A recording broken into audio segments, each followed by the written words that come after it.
E aí, pessoal, beleza? Está começando mais um encontro do NEFI, Semana Jovens Teólogos. Sim, meus amigos, essa semana o NEFI está recebendo jovens teólogos que têm produzido bom conteúdo teológico, tanto na academia quanto nas redes sociais.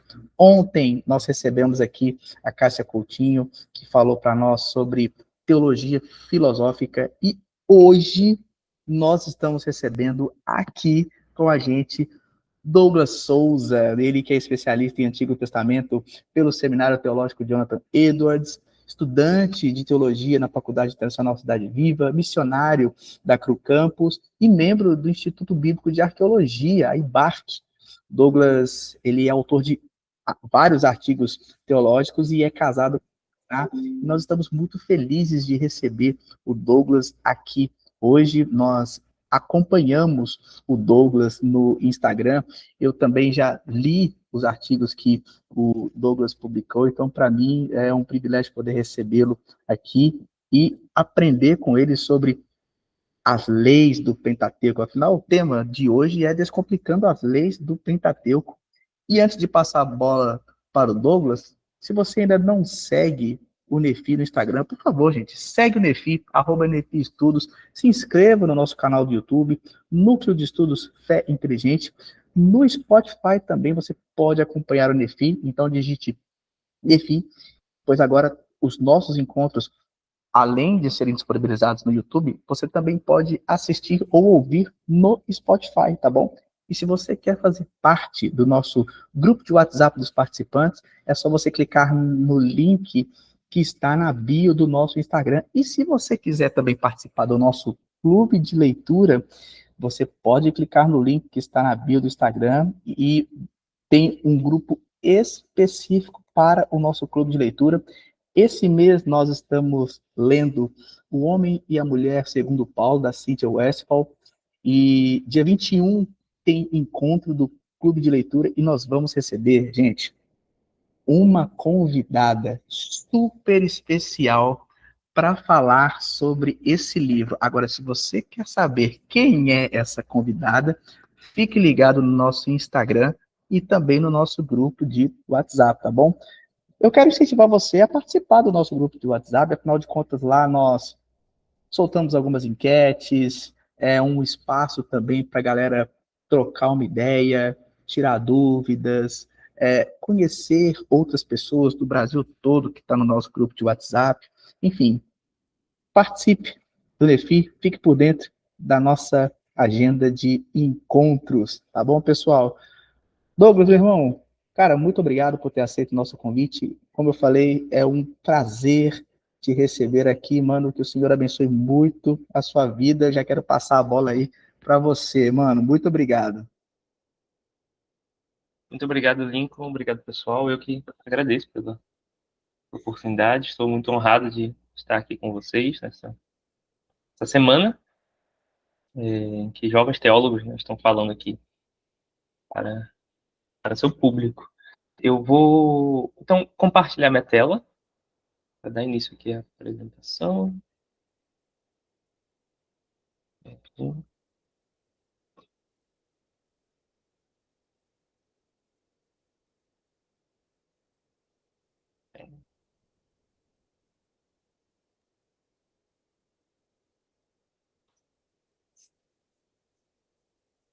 Foi, está aparecendo, né? Então, nós vamos conversar hoje sobre as leis do Pentateuco, né? E o nosso título, né, nosso tema, é Descomplicando as leis do Pentateuco. Porque se tem, né, um de, tipo de texto bíblico que é meio enfadonho, que é meio. Não é mais animador para ler, né? E no culto de jovens, no culto de adolescentes, são as leis do Pentateuco. E elas são, por muitos motivos, né, complicadas para entendermos. E hoje a gente vai tentar deixar um pouco mais claro algumas coisas acerca das leis do Pentateuco, né, leis de Moisés. E é importante a gente compreender que o mundo antigo ele tinha suas coleções de leis. Alguns chamam de códigos de leis, mas acho que o termo coleções de leis é um termo mais apropriado. Tinha vários tipos de coleções de leis, né? De Hammurabi, leis assírias, leis hititas e várias outras. Existe muito debate sobre como funcionavam essas leis, se era algo que era plenamente aplicado ou não, se era mais um ideal. Existe todo um debate, mas o fato é que o mundo antigo conhecia essa categoria de texto e, o entendimento mais comum é que essas leis escritas, elas funcionavam não como uma constituição moderna, né, que procura ser o mais específico possível, o mais exaustivo possível para as situações da vida. Então, por exemplo, nas últimas décadas surgiu a internet, então, que é um novo espaço que a humanidade interage, e aí começaram a surgir leis, né, para regular a internet, coisas que não existiam, né, obviamente, antes da internet existir. Então, leis também, códigos que vão mudando, buscando ser o mais específico e exaustivo para todas as áreas. Tanto que, muitas vezes, criminosos tentam se valer de brechas na lei, em algo da lei que não estava muito claro, né, que não estava muito bem especificado, porque a gente tem essa questão de um código, uma constituição moderna, bem específica, bem exaustiva. Mas não era exatamente assim no mundo antigo, né? E pensando propriamente na lei de Moisés, que são essas leis do Pentateuco, antes da gente pensar nas leis em si, é importante a gente colocar ela dentro do seu contexto, né? E o contexto da lei que foi dada ao povo de Israel é a aliança. Então, Deus fazendo uma aliança com o seu povo, nesse processo, nesse relacionamento, ele entrega algo, ele entrega aquilo que a gente chama de lei, de Torá. E essa dinâmica de Deus entregando a sua lei para o seu povo é semelhante à dinâmica que o mundo antigo conhecia como sucerano e o vassalo, que era quando um rei superior dominava, comandava um rei inferior ou um servo e, e estabelecia ali algumas condições para aquele relacionamento acontecer. É nessa dinâmica de um rei superior estabelecendo uma espécie de aliança, acordo, parceria com um rei subalterno, de um estado inferior. É nessa dinâmica, ou melhor, em semelhança a essa dinâmica que acontece essa relação também entre Deus e seu povo de Israel. A gente consegue ver isso quando a gente compara com os tratados neotitas de por volta ali de 1200, 1000 a.C., em que, na estrutura desses tratados, desses acordos entre um rei superior e um rei inferior, a gente vê uma apresentação, o rei superior se apresentando, um prólogo histórico, mostrando o que, num passado recente, o rei superior fez em favor desse rei inferior, depois estabelece as condições daquele tratado, geralmente eram os deveres do rei inferior, né? As condições que o rei inferior deveria obedecer, mas, ocasionalmente, poderia ter alguma condição que o rei superior teria que fazer também. Depois disso, depois dessas condições, tem a ver ali com obediência, o rei subalterno sendo fiel ao rei superior. Depois disso, tinha instruções sobre onde armazenar aquele documento que estava sendo escrito, aquela aliança, aquele tratado, e eventualmente também alguma exibição dele, alguma leitura regular, testemunhas que estavam presenciando aquela parceria sendo feita, aquele acordo sendo feito, e ao final, maldições, caso o rei inferior descumprisse, e bênçãos, né, benefícios, caso a parceria fosse cumprida. E essa estrutura a gente encontra nas leis de Moisés, né, especialmente ali no texto de Êxodo 20, quando Deus está entregando o que a gente chama de 10 mandamentos, né? Que o texto não chama de 10 mandamentos, chama de as 10 palavras. E também, Deuteronômio parece também estar estruturado um pouco nessa linha. No caso de Êxodo 20, quando Deus entrega ali os 10 mandamentos, ele começa falando: eu sou o Senhor, o seu Deus, né? Ele se apresenta e ele fala que tirei vocês da terra do Egito, prólogo histórico, estabelece as condições, que são esses 10 mandamentos. Depois, há uma fala acerca das testemunhas. Ele fala que toma a criação, né? Vou resumir, parafrasear, a criação ali como testemunho, o céu, a terra, o sol, a lua. Depois estabelece também, em alguns momentos, uma periodicidade em que a lei deveria ser consultada, lida, né, de 7 em 7 anos. Fala que deveria ser armazenado também, em caso no que veio a ser a Arca da Aliança. E ao final também existem maldições e bênçãos para a infidelidade ou a fidelidade em relação a essa parceria. Então, esse padrão é como o mundo antigo estabelecia esses reis, né, estabeleciam a sua parceria, essas alianças, e é como Deus estabeleceu a sua aliança com o seu povo de Israel, porque era um conceito que eles entenderiam. Certamente, se Deus fizesse uma parceria com o seu povo hoje, né, ele usaria outra forma, né, ele usaria outro tipo de acordo, de parceria, talvez ia autenticar no cartório, porque hoje são outras formas de se fazer um acordo, uma parceria. E essa lei de Moisés, né, como eu comentei antes, ela é distinta de uma Constituição moderna. Não é exatamente como a Constituição moderna. E existe também um grande debate sobre como traduzir e interpretar o conceito de Torá, que nós normalmente interpretamos como lei, né, mas muitos preferem traduzir como instrução. Então, a ideia seria a instrução de Moisés, né? E essa Torá no Pentateuco, ela vai aparecer às vezes como uma instrução a ser aprendida, ou seja, um ensino, às vezes como um comando a ser obedecido mais diretamente, e outras vezes como uma orientação para situações específicas. Então, a Torá, ela é mais do que apenas uma ordem que eu devo seguir à risca. Ela envolve aprendizado, ela envolve orientação, aí já tem a ver com sabedoria, por isso que muitos textos vão falar sobre meditar na lei do Senhor. Por que meditar na lei do Senhor? Porque ela é mais do que comandos específicos, mais do que comandos diretos. Ela é uma fonte de sabedoria para várias situações, que inclusive não estão descritas ali. A gente vai ver isso mais para frente.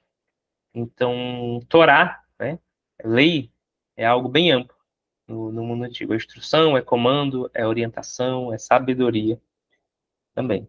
E eu gosto de resumir esse conceito de lei de Moisés como instruções de Deus para o povo de Israel viver na terra prometida de forma santa, justa e sábia, desfrutando da presença de Deus entre eles e sendo luz para as nações. Então é uma instrução, Deus deu para o povo, para quê? Para o povo viver na terra prometida, né? E eles iam viver ali de forma santa, ou seja, separada do pecado, separada das outras nações, justa, em relações justas uns com os outros, em ordem e em sabedoria. E tudo isso ia fazer com que eles desfrutassem da presença de Deus ali. E ao viver tudo isso na terra, de forma sábia, com a presença de Deus, eles iam ser luz para as nações, que é o que fala lá em Deuteronômio 4. Eles iam ser luz para as nações iam olhar para eles, iam ver como eles tinham leis sábias, como Deus era íntimo e próximo deles, e as nações iam querer se achegar e se aproximar. Então ia ser um evangelismo inverso, né? Das nações gentias indo até Israel, atraídas por essa presença de Deus no meio deles. E também é importante a gente reconhecer que a lei de Moisés, essa Torá, ela não é o ideal de Deus. Não é o ideal de Deus para todas as coisas, em todas as áreas da vida. Por isso que muitas vezes a gente fica em conflito sobre como é que o cristão tem que se relacionar com a lei, né, no Novo Testamento, se teve mudança, se Deus mudou, que a gente acha que a lei que Deus revelou ali é o ideal de Deus supremo, assim, para a humanidade viver para sempre. E não é. Jesus vai falar que há coisas que Deus tolerou por causa da dureza do coração do homem. E aí Jesus cita o divórcio. E eu entendo que a gente poderia ampliar isso aqui para outras coisas, como poligamia, escravidão, outras coisas que Deus tolerou. Por quê? Por conta da dureza do coração do homem, porque a sociedade entraria em colapso se aquele elemento ali fosse removido. Então Deus não lidou com o seu povo esperando seu povo ficar perfeito ou avançar em várias coisas. Deus lidou com o povo como ele estava ali. Então, por N motivos, né, a poligamia se fazia necessária ali, né, ainda que não fosse o ideal de Deus. O divórcio também.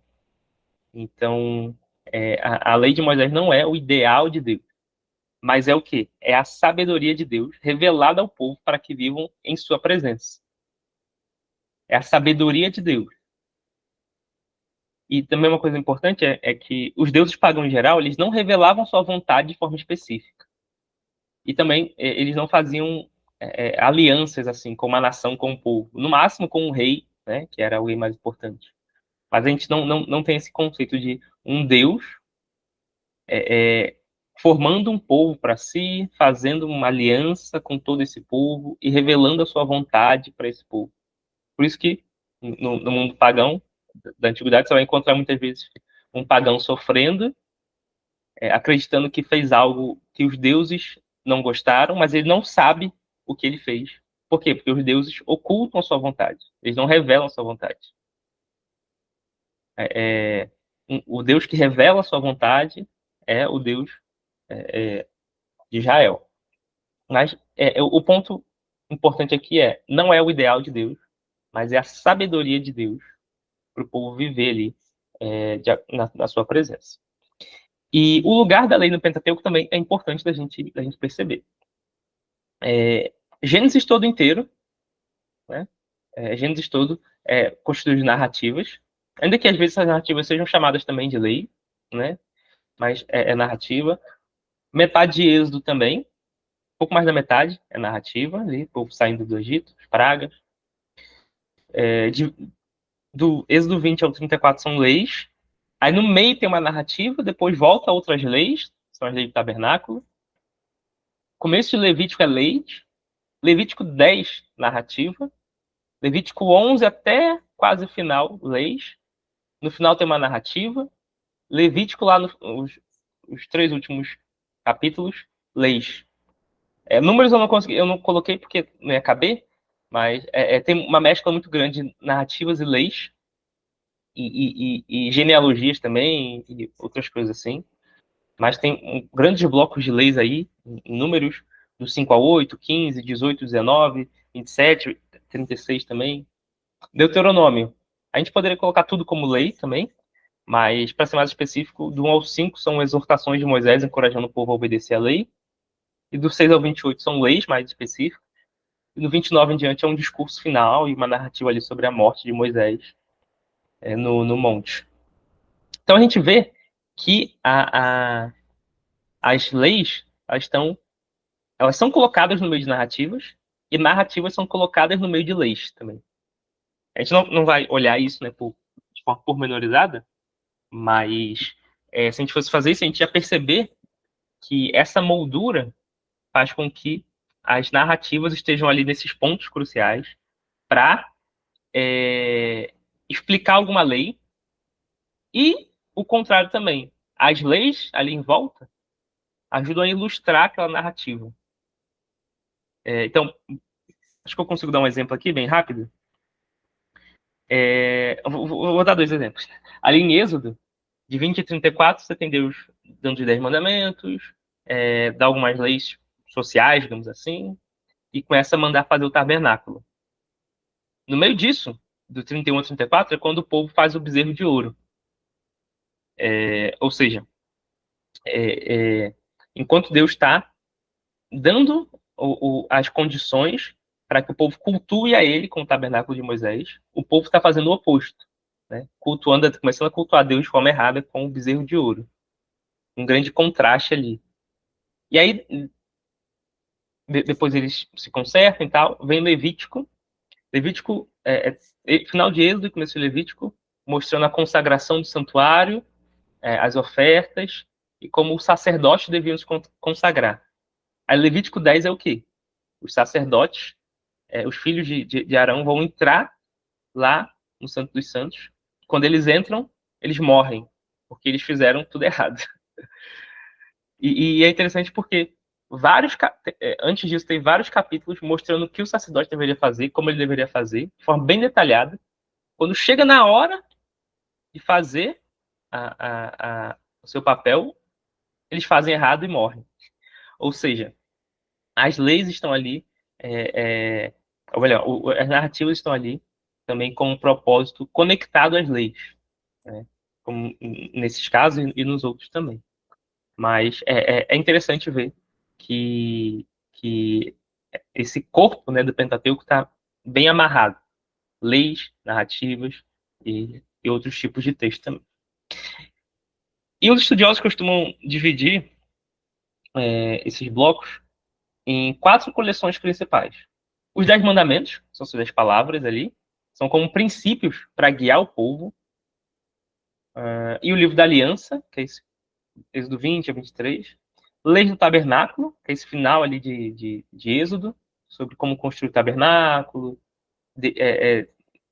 descrições de materiais, coisas assim. As leis de Levítico também, sobre vários assuntos. E as leis do Deuteronômio também, sobre vários assuntos da vida do povo, né? Então a gente consegue separar nesses 4 blocos.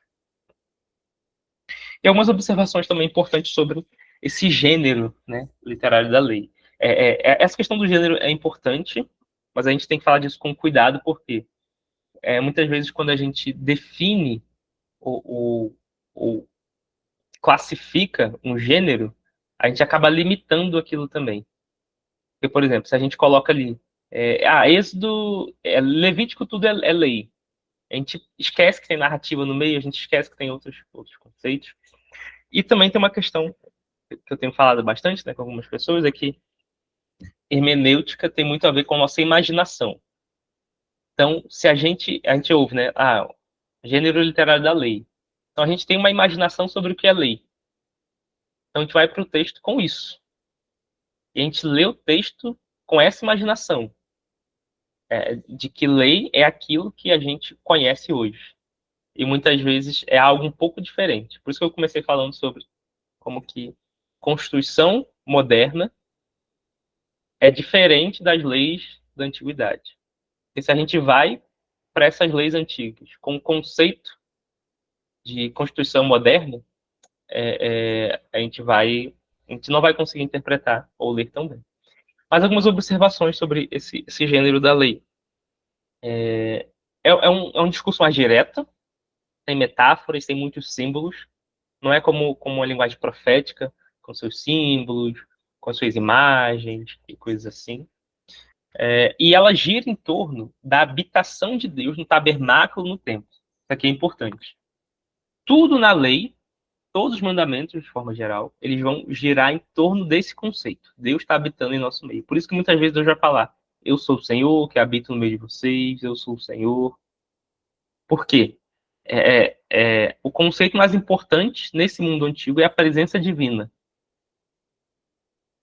E tudo em volta, a ordem social, a família, a ética, está tudo girando em torno disso. Na nossa sociedade hoje, que é laica, secular, né, e não estou colocando isso nem como bom nem ruim, mas nossa sociedade hoje, que é laica e secular, a lei, ela gira em torno da sociedade funcionar bem, né, todo mundo conseguir conviver em sociedade. As leis de hoje não giram em torno de Deus estar habitando ou não em nosso meio. Mas tem outras prioridades. Mas a prioridade dessa lei que Deus está estabelecendo é que ele habita no meio do seu povo. E o que acontece lá no final do Antigo Testamento, quando o povo já está há muitas e muitas gerações sendo infiel a Deus, quebrando as leis e tudo isso, Deus se retira do meio do povo, envia o povo para o exílio, e tem aquela visão de Ezequiel em que Deus sai do templo, né, e tira a sua glória. Por quê? O objetivo da lei é que as pessoas... o objetivo da lei é que as pessoas vivam na presença de Deus. Quando elas são infiéis a isso, né, por muito, muito tempo, então a presença de Deus ali deixa de fazer sentido e ele vai embora. Né? E aí é no episódio do exílio. Como eu falei também, as leis estão intercaladas com narrativas que exemplificam essas leis. Elas não são exaustivas sobre os assuntos. A gente vai ver isso já já. Elas dão exemplos sobre algumas coisas específicas, e a partir daquilo, os juízes, anciãos, iam ter que aplicar aquele conceito ali para outras situações análogas, outras situações semelhantes. Então, se tem uma lei que fala sobre o que acontece quando acontece tal coisa com o boi, mas eu estou vivendo uma sociedade ali, num tempo ali em Israel, em que o boi, ou uma situação em que não é envolvendo o boi, mas é algo parecido, então tem que conseguir fazer essa aplicação da lei. E, como eu falei no começo também, tem uma relação profunda com essas alianças do Oriente Médio Antigo. Né? A lei não está dada ali de forma solta, ela está dentro de algo maior que essa aliança. E tem alguns princípios também que guiam a lei. Consideram Deus a sua presença, como falei também, a coisa mais importante é Deus e a sua presença, a manutenção disso. Por isso que no centro de toda a lei, o ápice de tudo, é o culto. O culto que é oferecido pelos sacerdotes, que os levitas ajudam, que a presença de Deus é o mais importante. Tanto mais importante quanto é perigosa também, caso alguém se aproxime dela de forma errada. O conceito de justiça também é muito importante. Justiça aqui no sentido não de fazer algo certo e ser recompensado, fazer algo errado e ser punido. Não no sentido de justiça retributiva, mas no sentido de justiça em que todas as coisas estão em ordem, em que todas as coisas estão funcionando bem, em que está tudo no seu devido lugar. E aí as leis tentam evitar que haja esse tipo de desordem, e quando há algum tipo de ruptura acontece, existe o esforço para que isso seja reparado, seja restituído, né, para que as coisas voltem ao lugar em que elas devem estar. As leis também dão alta importância para a vida de todo ser humano. Então, a violência contra um escravo é punida da mesma forma que a violência contra um homem livre. No caso da lei aqui de Moisés, diferente de outras leis de outras nações, em que você tinha essa distinção. Se o escravo fazia alguma coisa, ou se um homem livre fazia alguma coisa, ou se uma mulher fazia alguma coisa, ou se um homem fazia alguma coisa. A lei de Moisés, ela dá importância elevada e igual para todo ser humano, independente da classe ou do gênero. Também dá importância para a natureza. E há um conceito também muito importante, que para nós soa como estranho, que é esse conceito da proporcionalidade e da reciprocidade. Que é a ideia que está sintetizado, né, na famosa frase de olho por olho, dente por dente. E muitas vezes a gente vê isso, né? Ali, os versículos falam olho por olho, dente por dente, fala mão por mão, pé por pé. E a gente imagina que é algo extremamente literal, rígido, né? Se eu ferir seu olho, o meu olho tem que ser ferido também. E quando a gente olha as leis sendo descritas, e até nos livros históricos, quando em alguns momentos as leis são praticadas, não é isso que acontece. Mas a ideia é que haja uma espécie de proporcionalidade. Então, se alguém cometer um crime, a punição dele vai ser em algo proporcional àquilo. E também a ideia de reciprocidade, e também a ideia de um limitador. Porque se você está ali sem leis estabelecidas, se alguém arranca a sua mão, você não vai querer arrancar a mão da pessoa, você vai querer matar a pessoa, vai querer fazer muito mais, vai querer ir muito além. Então, é um conceito que limita a vingança, né, para algo proporcional, e não para algo desmedido ou descontrolado, né, de forma raivosa. E aí, entrando diretamente agora nas leis de Moisés, os estudiosos classificam em dois tipos de leis. Né? As apodícticas têm a ver com ordens gerais absolutas. Por exemplo, quem oferecer sacrifício a qualquer outro deus, não unicamente ao Senhor, será destruído. Não maltrate nem oprima o estrangeiro, pois vocês foram estrangeiros no Egito. Então, uma ideia incondicional e absoluta. Tem que fazer isso, né? Essa é uma direção geral. E as leis casuísticas são instruções baseadas em casos específicos, em exemplos. Então, diz, se você encontrar perdido o boi ou jumento que pertence ao seu inimigo, leve-o de volta. É um caso, é um exemplo específico de uma sociedade ali antiga, agrária. Se você viu o jumento de alguém que te odeia, sob o peso da sua carne, não abandone, procure ajudá-lo. Ou seja, um princípio sobre ajudar um inimigo, alguém que não gosta de você. E como que isso é exemplificado? Por meio de você ajudar o animal dele, o boi, o jumento. Mas hoje, a gente poderia aplicar esse conceito se você vê o cachorro do seu inimigo, né, em alguma situação de sofrimento, vai lá e ajude. Ou, enfim.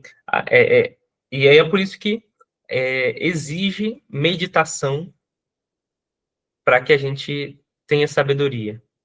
Então, se eu estou tendo uma relação difícil com alguém que me odeia, eu posso olhar para esse versículo aqui e pensar como que eu poderia aplicar esse versículo aqui, essa instrução, nessa relação com alguém que me odeia. Esse versículo aqui que fala sobre cuidado, sobre amor, né, sobre ajudar alguém que não gosta de mim. Então, existem dois tipos de lei, né, no sentido de como elas estão escritas, né? Leis mais gerais e absolutas e leis mais de casos específicos, exemplos, que não são exaustivos. E existem alguns casos ou temas importantes na lei, que a gente vai olhar agora. Né? As ideias de pureza e impureza, de sacrifício, de vingança também, de escravidão, de sexualidade de casamento, roubo e algumas leis alimentares também. Então, vamos dar uma olhada nelas. Os conceitos de pureza e impureza são extremamente importantes para compreender boa parte, né, das leis de Moisés, e especialmente a parte central que tem a ver com a presença de Deus. Esse conceito de pureza e impureza, que também não é exclusivo, né, do povo de Israel, ele trabalha com as dinâmicas de santo e profano. O que é santo, nesse quesito, é aquilo que está separado ou consagrado para Deus. E profano é aquilo que é comum, de uso comum. Então, se eu tenho alguns animais e eu separo um para ser sacrificado, ser entregue a Deus, aquele animal que eu separei é santo. Os outros são profanos, porque eles são comuns, são da vida normal. E esse conceito de santo e profano, ele tem a ver com um status diante de Deus. Aquilo que está separado para ele e aquilo que está na vida normal. Então, existem gradações também de santidade. E aqui não estou falando de ter mais pecado ou não, mas estou falando dessa ideia de proximidade a Deus ou consagração a Deus. Então, a pessoa mais santa seria o sacerdote ou o sumo sacerdote, porque eles trabalhavam ali em torno da presença de Deus no tabernáculo, no templo. Depois deles, vinham os levitas e o povo comum também. Então, a gente tem alguém muito santo, que é o sacerdote, o povo comum, e os impuros são aqueles que estão fora de Israel. Então, a gente poderia separar em 3 grupos. E essa separação, ela também é geográfica. No tabernáculo, ali ou no templo, onde está a presença de Deus, a gente tem um lugar muito santo. A terra de Israel é santa, e fora da terra de Israel, né, as nações, os povos gentios, são os povos impuros. E a gente consegue ver esse mesmo conceito de 3 ambientes, né, ou 3 gradações de santidade, também no tabernáculo ou no templo. Tem um pátio, tem um lugar santo e tem o santo dos santos. Então, tudo isso tem a ver com aquilo que está mais próximo da presença de Deus, na Arca da Aliança, e aquilo que está mais distante. Então, esse conceito de santo e profano tem a ver com isso. Um status diante de Deus. E tem a ver com. E existe também o puro e impuro. O puro, enquanto santo e profano tem a ver com status diante de Deus, puro e impuro tem a ver com uma condição. Então, o sacerdote, ele é alguém santo, porque ele está separado para servir a Deus. Mas em alguns momentos ele pode estar impuro. Porque tocou em algum morto, porque encostou em sangue, porque comeu algum animal que não deveria. Ele pode estar impuro. Mas depois de um processo, ele volta a ficar puro. Só que em todo esse tempo, ele é santo, porque ele está consagrado a Deus. E esse conceito de puro e impuro, a gente vai ver ele mais para frente aplicado à questão dos animais também. Ele tem a ver também com fontes de impureza e o processo de purificação também. As fontes de impureza, nessa mentalidade ali da lei de Moisés, são o sangue. Então, o sangue da mulher menstruada também, ou do parto. O sêmen do homem também. Animais mortos, não animais mortos, mas carcaças de animais. Todo animal que não foi morto para o sacrifício, ele promove impureza. Então, as impurezas, geralmente, elas têm a ver com 2 coisas. Algo que representa a morte. Então, o sangue que se esvai, ele representa a morte, porque o sangue é a vida, né? E se ele está sendo perdido, ele significa morte. A questão do sêmen também. O sêmen gera vida, mas se ele é lançado fora, ele está representando morte. Então tem a ver com isso. Tem a ver também com a ideia daquilo que está fora dos seus limites. Então, o sangue, ele precisa circular dentro do corpo, né? A barreira que Deus criou. Mas se ele rompe esse limite, então ele também está sendo uma fonte de impureza.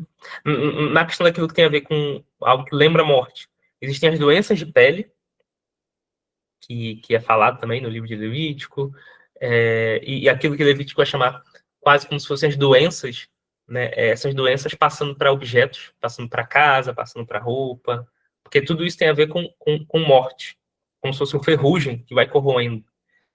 E por que isso é importante? Porque a ideia é que na presença de Deus, lá no tabernáculo, no templo, está a vida, está a fonte da vida. E aquilo que é morte não pode se aproximar dele. Quando acontece isso, existe um forte perigo para aquele que está carregando essa impureza. Porque no mundo antigo, né, e isso também é importante a gente lembrar, no mundo antigo, a presença divina, a presença sobrenatural, ela é perigosa. Ela é perigosa. E eu gosto de comparar, é como se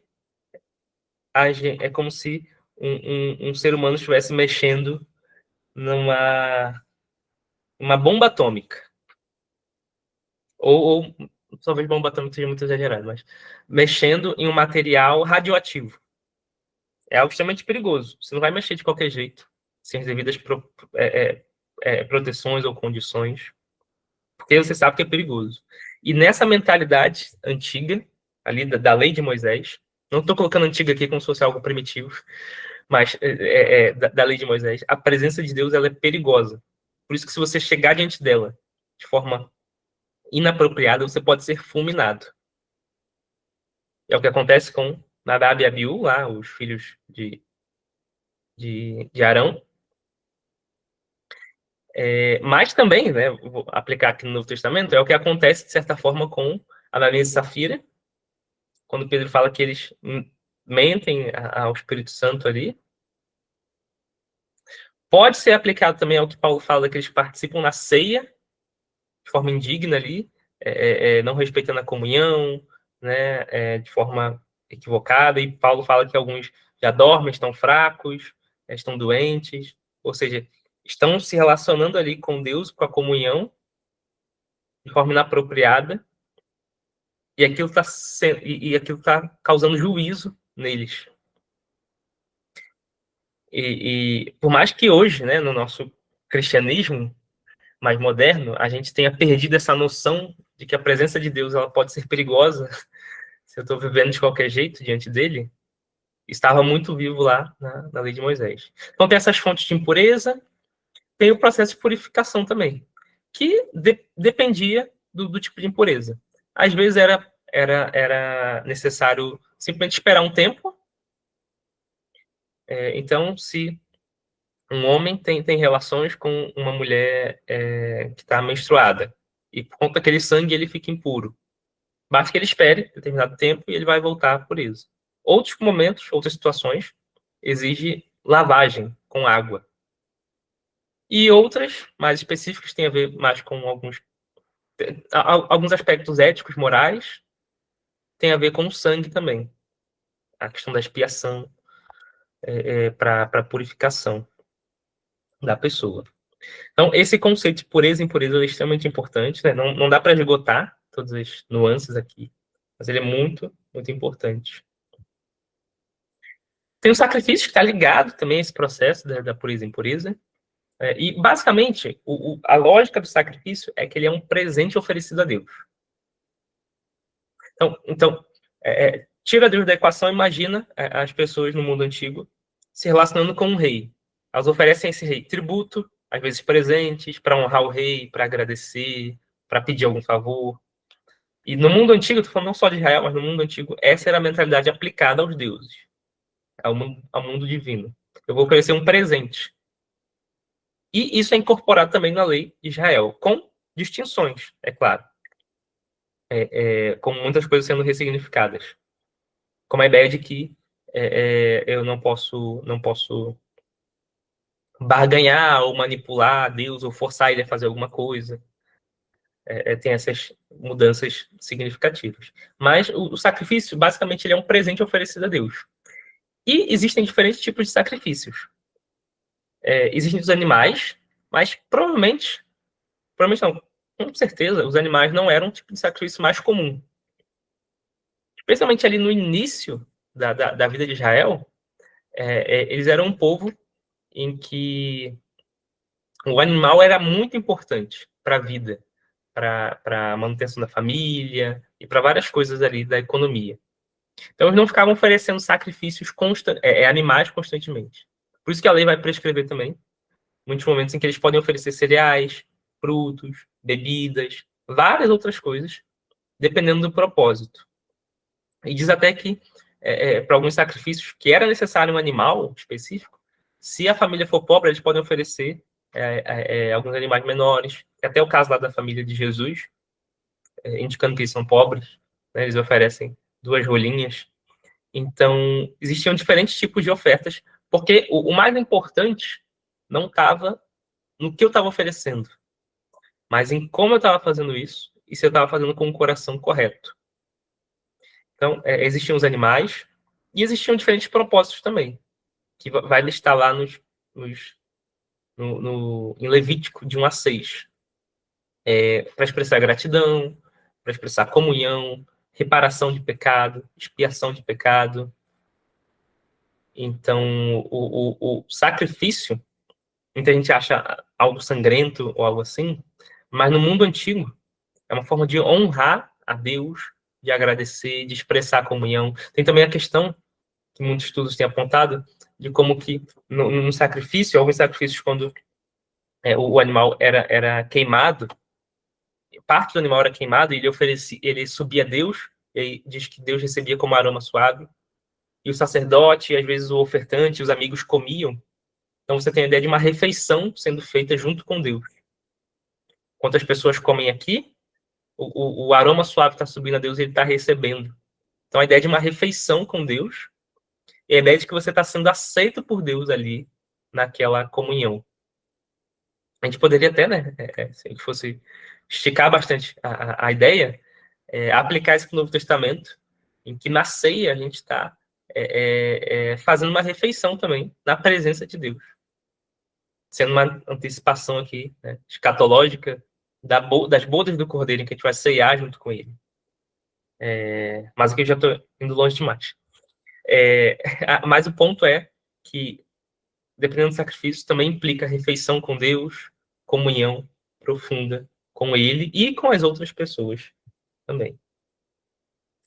Agora, entrando, né, em alguns aspectos mais sociais, digamos assim, das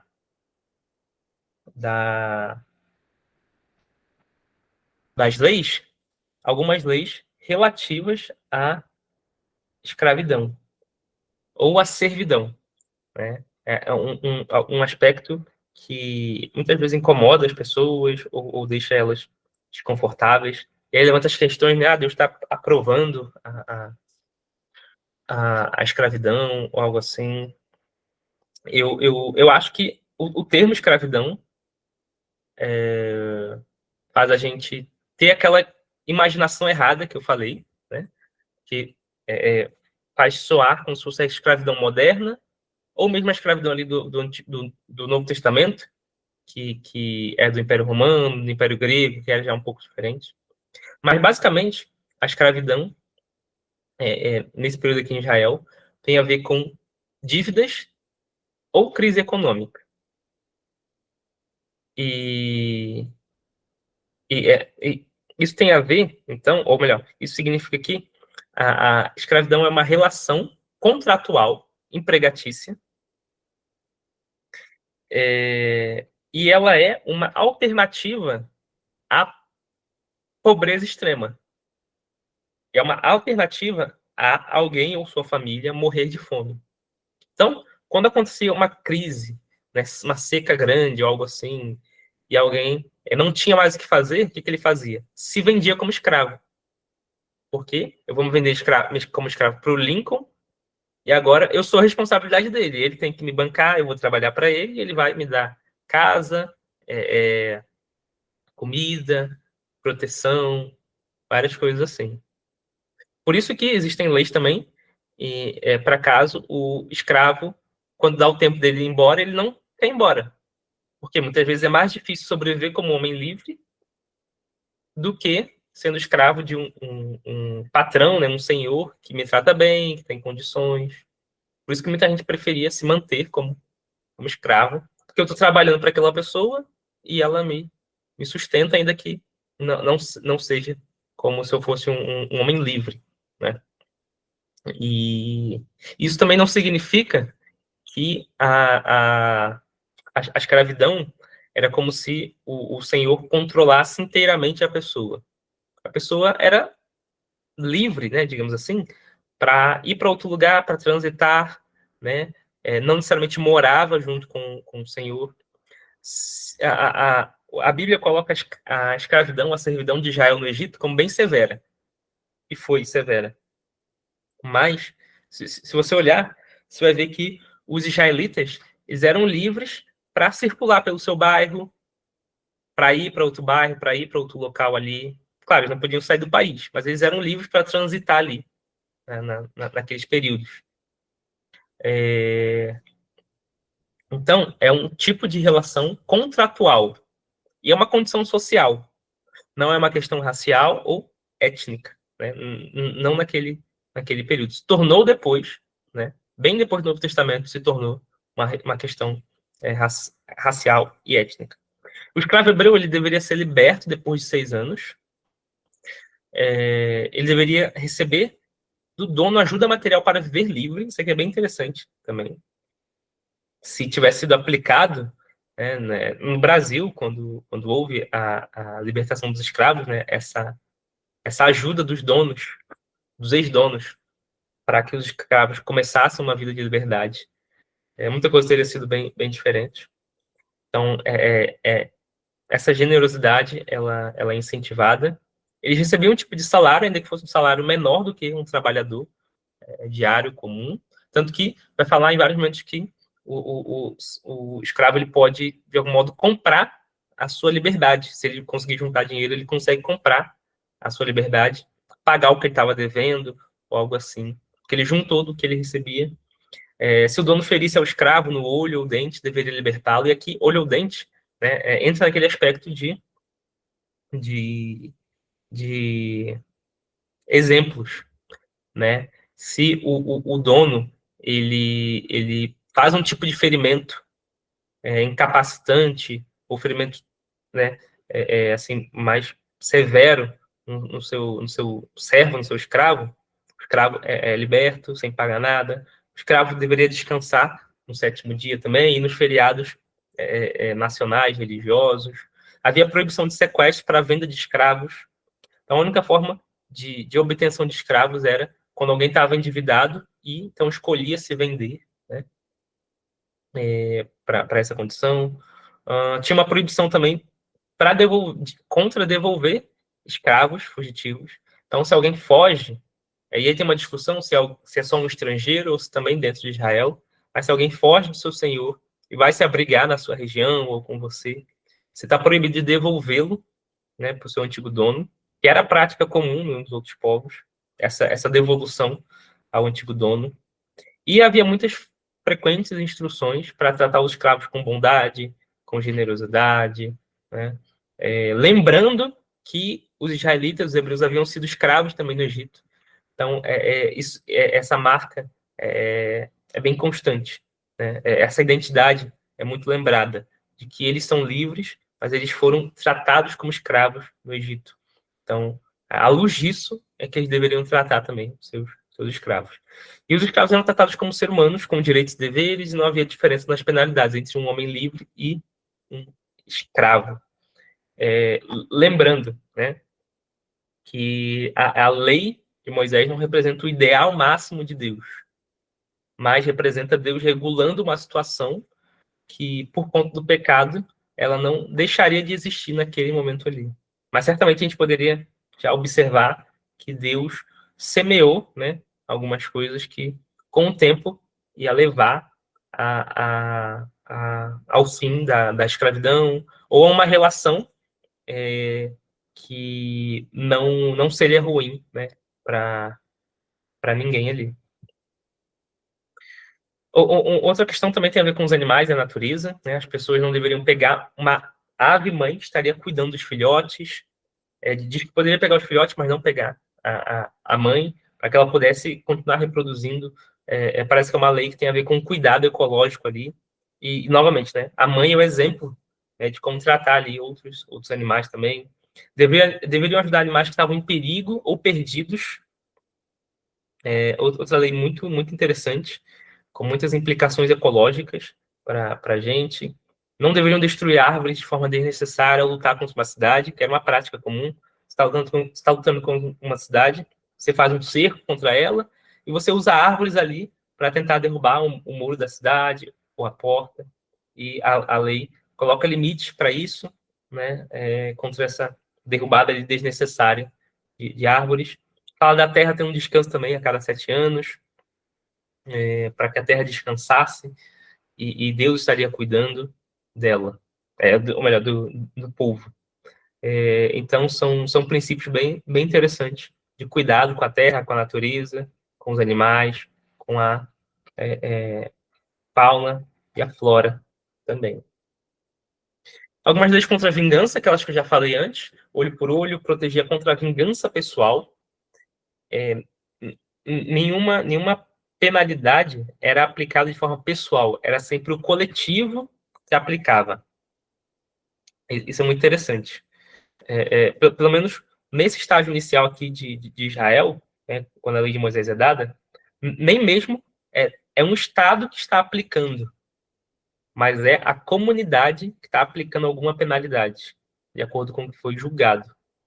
Não deveriam também procurar por vingança pessoal, mas já em Levítico, a gente vê as bases ali, para o amor ao próximo, inclusive para a bondade com o inimigo também. Tem leis contra a idolatria, né? Não deveriam aceitar feitiçaria, culto ou contato com os mortos, adivinhação, magia, encantamentos, nem adorar outros deuses. Várias leis vão tratar isso de forma bem específica, sobre vários aspectos aí desse mundo pagão que cercava eles ali no Egito, no Canaã, na Mesopotâmia. E essas leis têm a ver com inibir o povo, tanto de imitar as práticas, quanto de incorporar essas práticas pagãs no relacionamento com Deus. Então, por exemplo, a questão de tomar o nome de Deus em vão. Ali não tem a ver com falar o nome de Deus ou não, mas tem a ver com pessoas que usavam o nome de uma divindade para fins mágicos, para manipular, porque havia essa crença pagã de que se eu descubro o nome de uma divindade, eu tenho força sobre ela. Eu tenho uma força mágica para dominar aquela divindade e ela fazer aquilo que eu quero. Que tinha a ideia também de que os deuses, né, escondiam o seu nome. Até muitas pessoas no Egito escondiam o seu verdadeiro nome e usavam outro nome, por conta dessa importância que era dada ali ao nome. Outras questões que eles vão falar aqui, que às vezes vão falar de adivinhação, por meio de sonhos e por meio de várias coisas, porque o mundo ele era extremamente imprevisível. Eles viviam à base de plantações, dependendo de chuvas, e não tinha a previsão do tempo como tem hoje. Eu consigo saber semana que vem se vai estar bom, como é que vai ser, consigo ser alertado de alguma catástrofe. Então, o máximo que as pessoas podiam saber sobre o futuro, elas queriam. Quando tinham algum sonho ruim, alguma coisa assim, alguma doença. Então, a adivinhação fazia parte, de uma forma muito viva, da vida das pessoas. Mas Deus, nesses textos aqui de Deuteronômio 18, chama o povo a confiar nele. E é nesse texto aqui de Deuteronômio 18 que Deus fala, logo depois de falar contra essas práticas, Deus diz que levantaria profetas. Por quê? Por meio dos profetas que Deus ia falar com o povo. Não era o povo buscando, né, essas outras práticas mágicas. Além disso, as questões de assassinato também. O assassinato que é condenado é aquele que é planejado e intencional. Mas aqueles que fossem acidentais, aqueles que fossem em legítima defesa ou nas guerras, não eram a mesma coisa que o assassinato. Né? Eram outros tipos de homicídio, que a gente chamaria hoje de homicídio culposo, né? Ou alguma outra coisa assim. E no caso do assassinato acidental, né, quando era constatado que foi acidental, a pessoa deveria ir para uma cidade de refúgio. Isso é bem interessante. Vamos supor que eu estou trabalhando com o Lincoln, e aí a gente está usando algum machado, e aí, sem querer, eu uso um machado de uma forma errada e eu corto a cabeça do Lincoln. E aí as pessoas poderiam ficar na dúvida se foi intencional ou se foi acidental, mas aí consegue ser estabelecido que eu matei o Lincoln sem querer, de forma acidental. Mas isso não me torna inocente, digamos assim. Eu não estou inocentado. Eu devo ir para uma cidade de refúgio. Tinha 46 em Israel. E ali eu estaria protegido das pessoas da família do Lincoln que iam querer me matar. E ao mesmo tempo que é uma proteção, você percebe também que é como se fosse um tipo de prisão. Você está numa cidade, você não pode ser morto, você está protegido, mas você está naquela cidade, você não pode sair dali. Então fica uma coisa meio ambígua. Né? E as cidades, claro, não são cidades como hoje. Né? São Paulo, Rio de Janeiro, uma mega cidade. É uma vila pequena, né, um bairro pequeno. Então você está restrito àquele local ali. E soa como se fosse uma misericórdia ali das pessoas, mas também como se fosse uma dúvida. Será que não foi ele mesmo? Então vamos deixar ele ali naquela cidade, né? Ele está protegido, mas ao mesmo tempo não pode sair por aí. Outra lei importante também, interessante, tem a ver com uma penalidade caso alguém provocasse a morte de um bebê no ventre. É um texto debatido ali, né? Mas é muito provável que a ideia seja que o bebê no ventre é considerado vida, e se alguém numa briga, em alguma situação, provoca a morte daquele bebê, aquela pessoa é punida com a sua própria vida também. E o assassinato em legítima defesa não era pecado se fosse à noite. É a situação de um ladrão. Um ladrão invade sua casa, se for à noite, você se defende, ele morre, você não é culpado. Mas se for de dia e você mata ele, você é culpado. Mesmo que fosse um ladrão invadindo a sua casa. Bem interessante isso. Porque existe o reconhecimento da legítima defesa, mas também tem um limite. E a ideia é que, se for de dia, você consegue ver e você consegue atacá-lo sem matá-lo. Você consegue pedir ajuda, já que as casas eram pequenas, todo mundo morava muito próximo, você poderia gritar, pedir ajuda. E a ideia é que se você matou ele, é porque você quis mesmo. Não foi apenas uma legítima defesa. Lembrando que essas são estipulações gerais que os anciãos e juízes das cidades conheciam e iam aplicar da melhor forma ali, naquela situação, a partir de outros detalhes. Né? A partir de outros detalhes. Por isso que aí entra a sabedoria. Eu preciso conhecer essas coisas, meditar, para que elas entrem em mim, e na hora que eu vou dar um veredito, sai de acordo com, vou colocar de uma outra forma, de acordo com o espírito daquela lei. É por isso que é muito estranho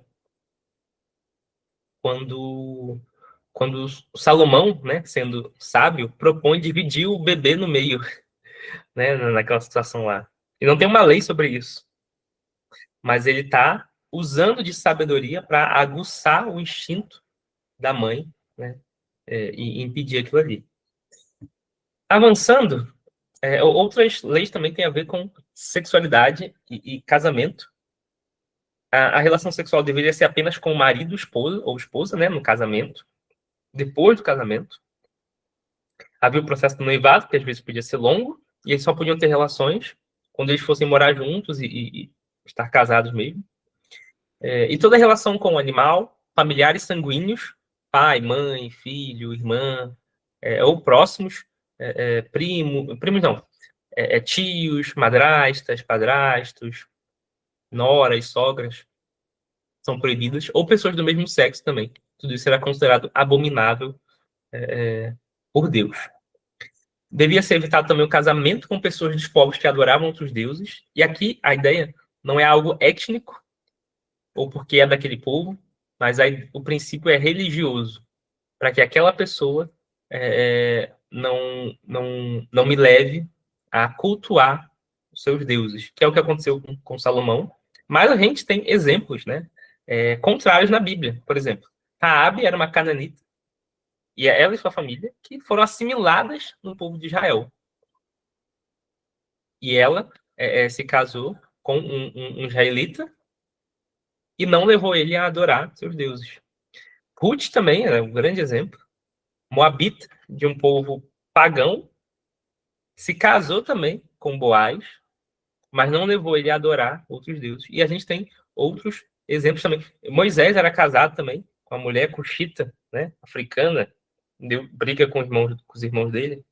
Ela era de um outro povo, servia a outros deuses, mas ela não levou Moisés a essa adoração pagã. Então o problema não era a pessoa ser de outro povo, mas era essa questão religiosa muito, muito presente, para que não fosse uma tentação ao povo.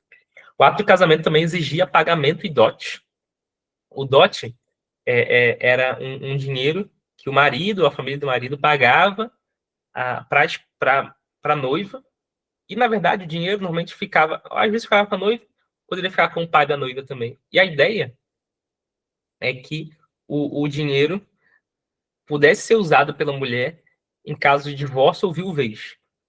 Não era uma compra da mulher, mas era um recurso para que, se a mulher divorciasse ou se o marido morresse, ela tivesse com o que se sustentar depois.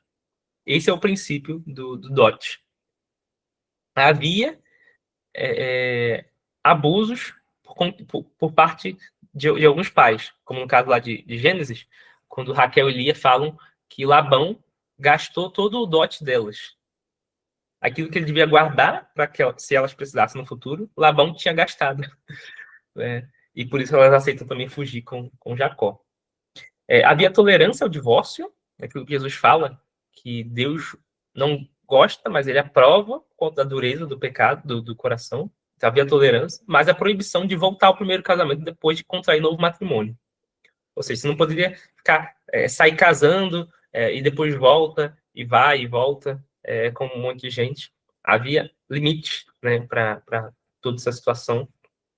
E eu vi até um estudo falando que a gente estranha o conceito de poligamia, mas o conceito de vários casamentos em séries, no fundo, não é muito diferente da poligamia, né, em que você vai tendo vários parceiros, né, de casamento assim, ao longo da vida. E essa tolerância ao divórcio, lá em Deuteronômio 24, diz que se você encontrar algo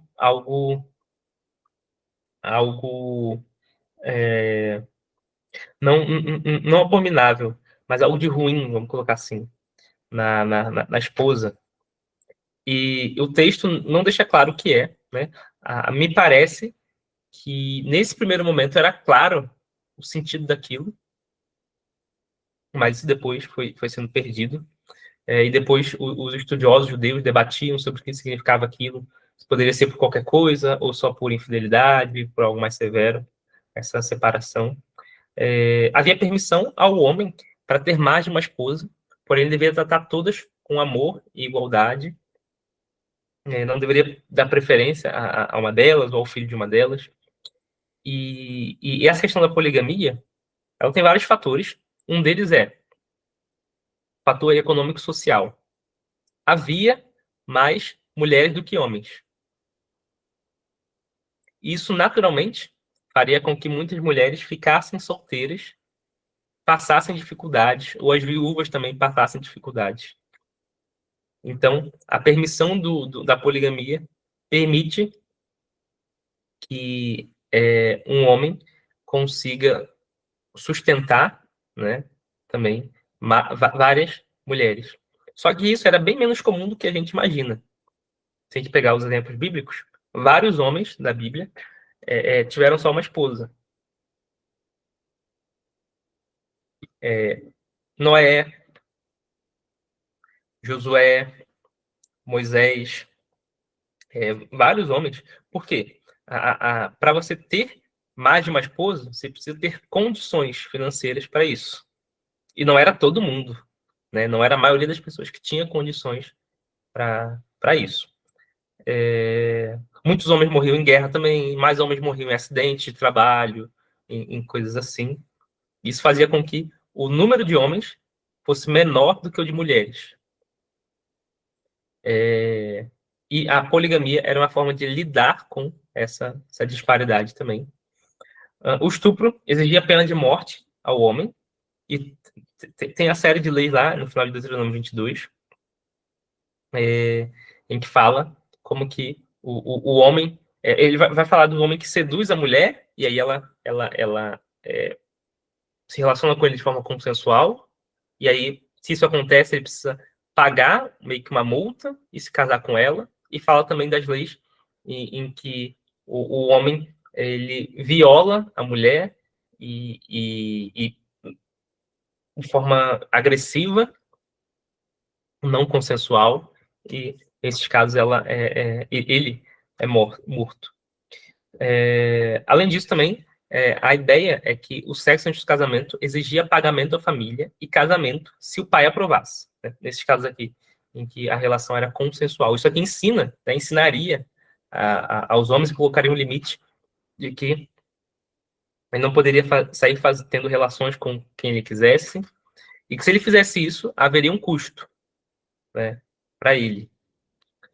E essa questão do pagamento também, ainda que ele não case, é porque naquela mentalidade antiga, a mulher ela perderia o seu valor, já que ela não seria mais virgem para se casar com outro. Ela foi desonrada por aquele homem, por isso que ele deveria fazer esse pagamento. Leis relacionadas ao roubo também, o ladrão deveria devolver em dobro o que roubou, né? Algumas em dobro, outras é o quádruplo, né? Isso aqui é interessante. 4 ou 5 vezes, se fosse um animal de trabalho da pessoa que ele roubou. Então, vamos supor que o Lincoln ele é pastor de ovelhas, eu roubo as ovelhas dele.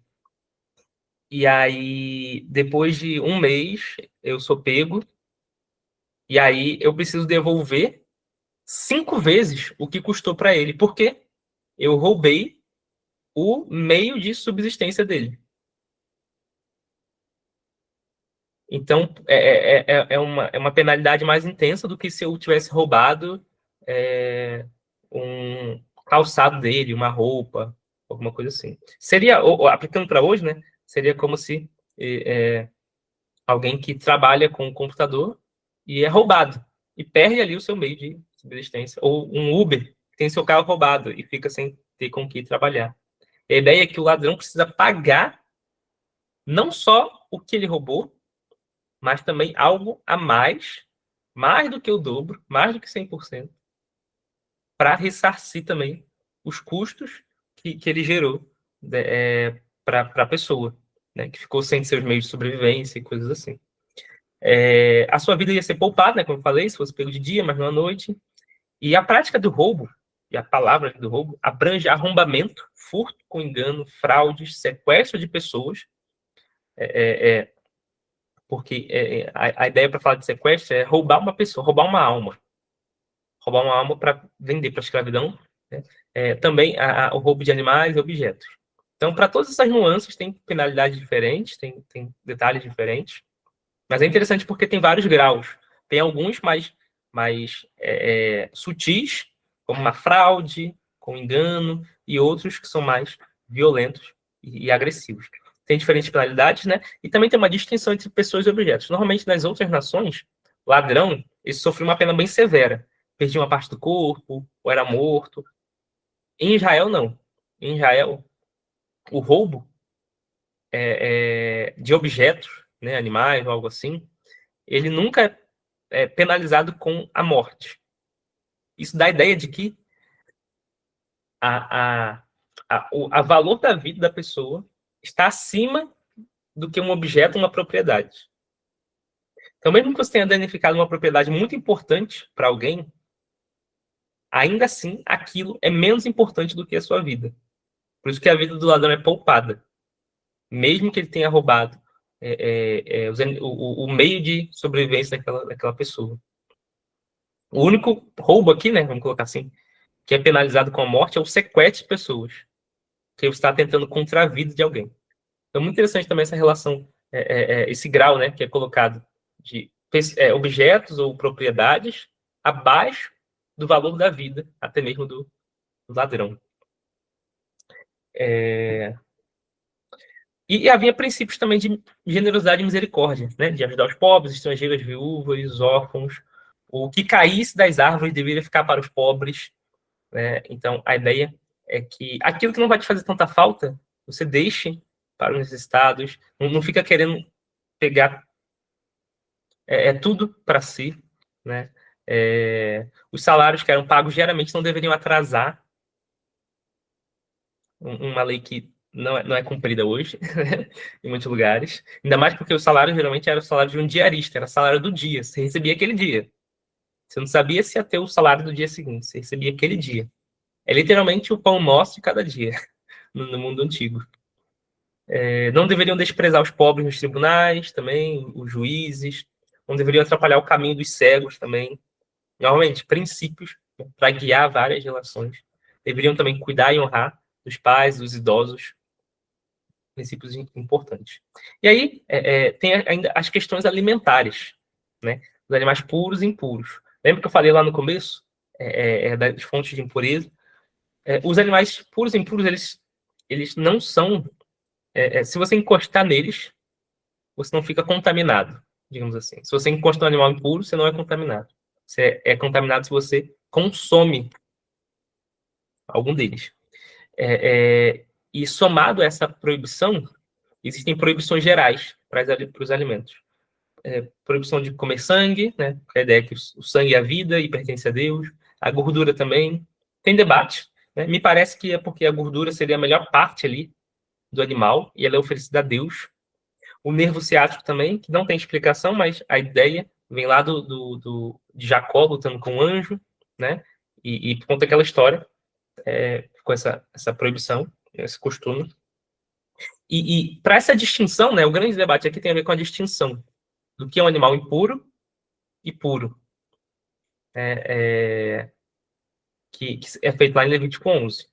E existem algumas explicações. De saúde, né, alguns entendem que é porque os animais impuros, eles promovem doenças que não são saudáveis. Tem a distinção também de que poderia ser algo cultural e religioso, para Israel se distinguir dos outros povos, das práticas dos outros povos, que aqueles animais eram oferecidos aos outros deuses. Também a ideia de representação de comportamentos e virtudes. Aqueles animais que são puros, eles têm algumas virtudes, alguns comportamentos que representam algo bom. E também existem teorias antropológicas e sociológicas mais recentes, né? De que os animais impuros são aqueles mais importantes ali para a vida do povo, no sentido de trabalho, por isso que eles não oferecem. Ou melhor, o contrário, os animais puros são aqueles que as pessoas usam com mais frequência e é o que elas podem oferecer a Deus. Ou também a ideia de que os animais puros, é o inverso, né? Os animais puros são aqueles que são aptos a serem dados a Deus, oferecidos a Deus no culto. E os impuros são os que não são. A outra ideia também é de que os puros, eles obedecem a algum tipo de norma. Então, eles andam de uma forma... como é que poderia colocar? Eles andam de uma forma correta, eles têm comportamentos apropriados com a sua classe, e os impuros são animais que destoam daquela classificação. Enfim, os estudiosos tentam, né, oferecer várias explicações para esses conceitos, né, porque não está muito claro no texto, né, e aí tem que juntar todas as informações para conseguir entender bem. Mas havia algum tipo de distinção, e ainda que não seja muito claro, parece também que essa distinção tem a ver com a separação de Israel em relação aos outros povos, né? E faz sentido se a gente olhar para o Novo Testamento, Deus falando que aceita os gentios naquela visão de Pedro, e essa aceitação dos gentios tem a ver com Pedro comer algo impuro, né? Pedro se relacionando com algo impuro tem a ver com a entrada dos gentios no povo de Deus. Parece que essa relação está bem presente. E, para a gente finalizar aqui, tem algumas leis estranhas, né? Eu coloquei duas aqui. Não cortareis o cabelo em redondo, nem danificareis a extremidade da barba. Algo muito específico, né? Cuidado com a barba aí, Lincoln. Pelos mortos não ferireis a vossa carne, nem fareis marca nenhuma sobre vós. Essas duas leis aqui, que são bem estranhas, assim, parece algo nada a ver, né? Especialmente a primeira, tem umas explicações. Alguns entendem que poderia ser porque a região aqui, né, parece que está falando da fronte, a região aqui é uma região perigosa para se mexer com faca ou algo assim, então deveria tomar cuidado, é melhor não mexer. Ou era uma forma deles se distinguirem de práticas cananeias, de forma como os cananeus se barbeavam, então para eles se distinguirem inteiramente, na roupa, na comida, no corte de cabelo, né? Uma explicação. E também a questão pelos mortos, né? Parece que tem a ver com um tipo de prática de fazer marcas ou pinturas no corpo em honra aos mortos, em culto aos mortos, ou em temor aos mortos, para que os mortos não façam alguma coisa contra mim. eu marco a minha carne sinalizando o luto, sinalizando que eu estou triste, né, por aquele morto, e então ele não vai me perturbar, mas é alguma coisa relacionada a esse antepassado, que eram pessoas que eram cultuadas, né, entre os pagãos, e Deus ensina essa separação, né, ali, das pessoas. Tendo visto um pouco, né, dessas leis, a gente precisa pensar qual que é o propósito dessa lei, dessas instruções de Moisés. O propósito era santificar o povo para que Deus habitasse no seu meio. Também era promover justiça e ordem na sociedade, que as pessoas vivessem relações justas entre si, com a família, com seus empregados, com os estrangeiros. Habilitar o povo para viver separado das outras nações, ao mesmo tempo que o objetivo era que as nações fossem abençoadas, quando elas olhassem para Israel. Mas elas não poderiam ser abençoadas se Israel fosse igual às outras nações. E também ensinar o povo sobre quem Deus é. Né? Não foi algo que eu foquei tanto aqui, mas essas leis ensinam várias coisas sobre Deus. Um Deus que libertou Israel do Egito, da escravidão, um Deus misericordioso, generoso, que está preocupado com várias coisas da nossa vida. Algumas outras observações também sobre a lei é que ela não foi dada para gerar salvação, né? Nem naquele contexto lá, porque ela é dada depois que o povo é redimido do Egito. A lei é um presente que Deus dá para o povo. A lei, de acordo com o Novo Testamento, conduzia Israel até Cristo. Era como aquele professor, aquele guia, né? Que é como se fosse uma placa. Se você está indo para alguma cidade, as placas são importantes, mas quando você chega lá, elas não são mais importantes. Mas elas te guiaram até aquele momento. Então a ideia é que a lei protegia Israel até o momento que Cristo viria, né? E ele é esse alvo da lei, esse cumprimento da lei. Havia também uma expectativa profética em Isaías, Miqueias, de que uma nova lei surgiria. E Isaías fala, né, do povo que ia obedecer à lei que vem de Sião. É estranho, né? Porque a lei vem do Sinai com Moisés. Como é que ela ia vir de Sião agora? Sião tem a ver com Davi, dinastia real, né, Messias. E também Jeremias e Ezequiel falando, né, de uma nova aliança com o povo, lei no coração e coisas assim. Por causa do poder do pecado, a lei se tornou um instrumento de condenação e separação dos gentios em relação a Deus. Então, o Israel deveria se separar, mas atrair os povos. Mas por conta da sua fraqueza do pecado, eles apenas repeliram as nações.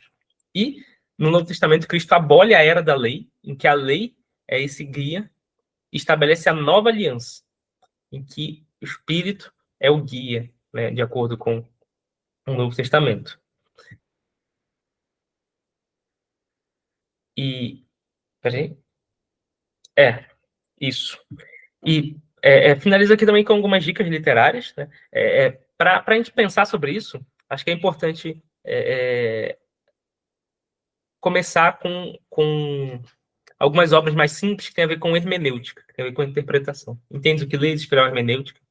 São obras que vão gastar algumas páginas falando sobre como entender esse gênero da lei, né? E algo mais simples, mas para explicar conceitos importantes.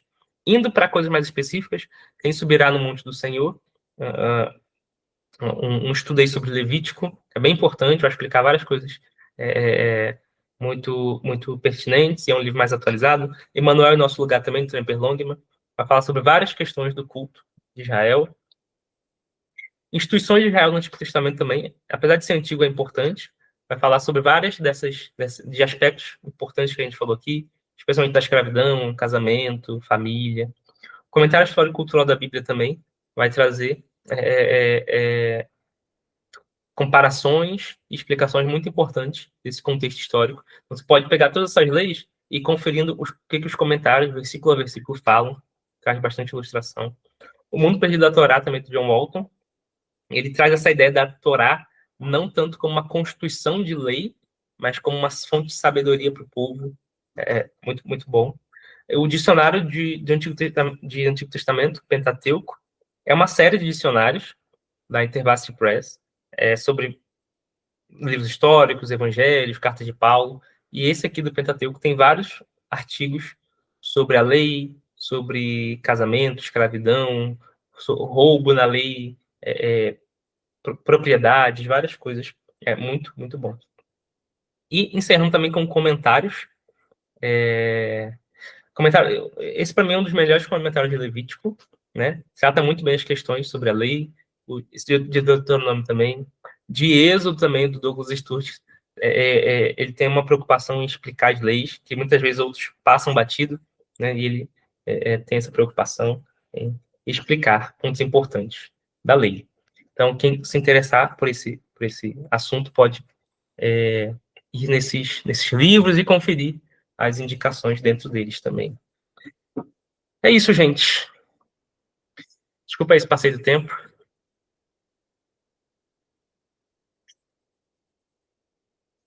Você está mudo. Mano, cara, incrível, incrível mesmo. Primeiro, parabéns pela exposição. Cara, foi incrível, foi riquíssimo. Acho que é um belo panorama do espírito da lei, do Pentateuco ali. Cara, fantástico, fantástico. Cara, muito obrigado mesmo. Eu tenho certeza que expandiu a compreensão, não só de quem está ao vivo com a gente aqui, mas também da galera que está assistindo no YouTube, no Spotify. Então, cara, foi sensacional. Parabéns mesmo. Muito obrigado. E, galera, quem tiver perguntas para fazer, pode levantar a mão e pode abrir câmera e microfone, ou pode abrir só microfone, ou então, se você quiser, pode colocar a tua pergunta aqui no chat, tá bom, pessoal? Enquanto vocês vão pensando nas perguntas, eu queria perguntar para o Douglas, assim, tem um livro que eu gosto muito, que é A Jornada da Pregação, do Adrien Baldos, editora Thomas Nelson Brasil. Muito bom.